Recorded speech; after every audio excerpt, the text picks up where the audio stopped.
All right, today is the day, and last time you caught me out here, it was kind of rainy and drizzly, but I said that the weather was kind of getting bad and that was going to force us inside and get a lot of work done, and it has done just that. We have got the new cab built. We're going to take you through the process of building a mold out of MDF and getting the cab itself done. Well, not done, but it's out of the mold. Anyway, let's jump in, take a look.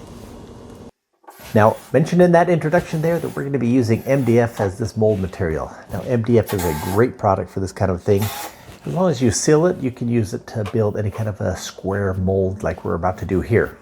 And we can add some curves into it by some filling of the corners as well.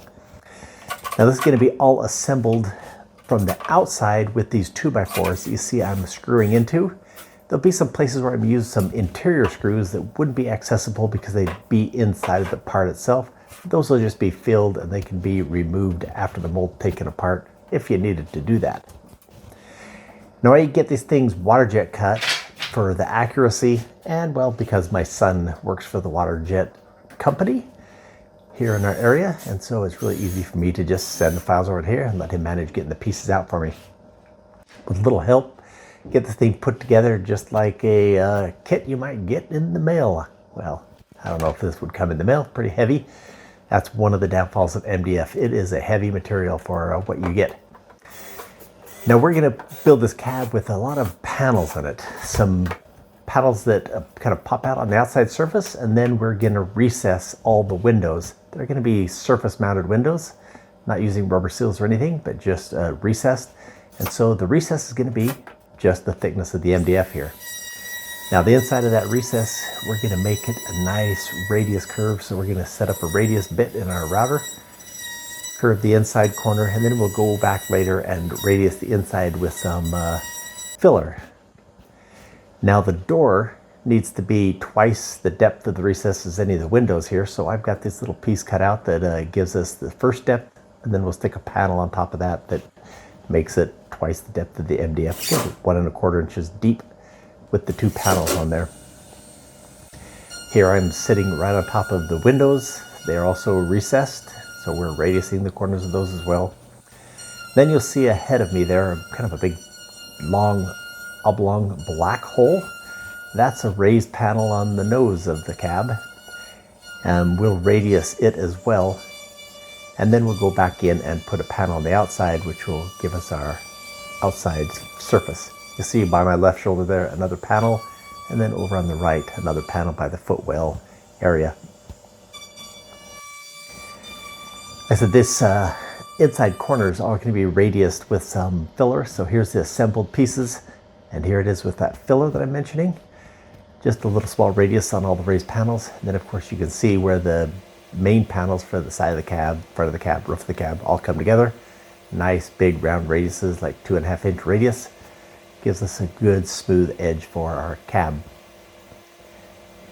Now we have sealed this thing with just like a urethane sanding sealer, and now we're going to put some primer on it because I happen to have some extra automotive paint from painting the bus, and we're going to put 1 coat of that paint on here to give this thing a very nice glossy surface to get our mold to release from. Don't need to be a beautiful finish, just needs to be something glossy. So 1 coat of automotive paint. Any oil-based paint really works well on this. The only thing you have to avoid would be like a house paint. They would tend to bubble up when you hit them with epoxy and might pull loose as well. Now this is a view of all the epoxy we got ready to go. Now we've coated the entire inside surface of this of a couple layers of fiberglass, and now we're going back and reinforcing individual areas. That of course being the O-pillar between the windows, and now I am reinforcing the floor. It has been built up pretty strong, but we're going to go back and add a little fillet corner with a piece of foam that's been cut to fit right in the corner, and then we're going to laminate over that, put 3 or 4 layers of fiberglass, heavy fiberglass. And then as always, to help you consolidate the resin into the heavy layers of fiberglass, it's much easier to put a thin layer of a plain weave fiberglass over the top of the whole thing. That lets you run your roller over it. Like I said, condense the materials, push all that air out with the roller. And once we get that reinforced, we will add that main sheet of that plain weave, make it all nice and pretty. One thing with the plain weave, you don't have to cut it ahead of time to fit anywhere. You can just lay in place, keep a pair of scissors with you, trim a corner, and the material will fold over, lap on top of each other until you get it all fit nicely into place. As I said, this area is going to be visible inside the cab. Some of the areas I will paint and be visible. Others will have carpet like here on the floor, but we'll make it nice and pretty anyway. Now it's a lot easier to work on fiberglass laminating if you can use gravity to your benefit. So we're going to tip the mold up onto each side as we go, do some reinforcing. Now the mold weighs more than the cab itself, but there it is in a new position. Put Spencer in there to reinforce that pillar behind the passenger side window. Same thing, adding a plain weave on top to make everything pretty, and he'll consolidate it with his roller as he's finishing that up. And with that, gives us most of the reinforcing done. We're going to call it good for this stage, and that's how much epoxy we use. And over the holidays, this is just after Christmas, I had some family over, so I thought, hey, everybody come in, help us put this mold down on the ground so we can take it apart and get the cab out. With it down, it's time to start disassembling the mold. See what this thing looks like. So everything reversed, just start taking all the screws out. With a plastic spatula, you can go in and get things to start breaking loose. Lots of surface area. Takes just something to get it started. Once it starts, panels usually pop out pretty easily. Now if this was a production mold, of course, instead of just taking the screws apart and breaking things, you would have these panels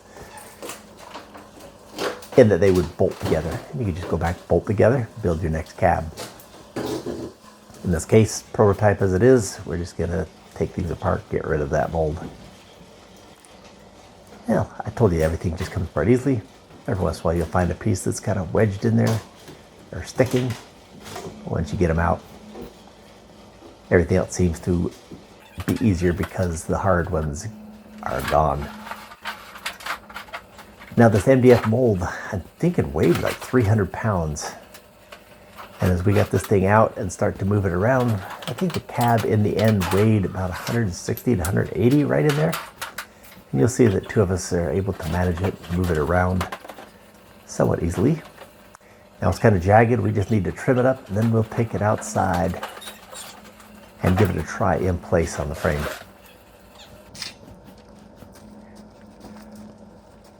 "300 pounds of mold, 160 pounds of fiberglass." Now the 160 pounds is a lot easier to move. Now originally the aluminum cab weighed like 680 pounds, so this thing is quite a reduction.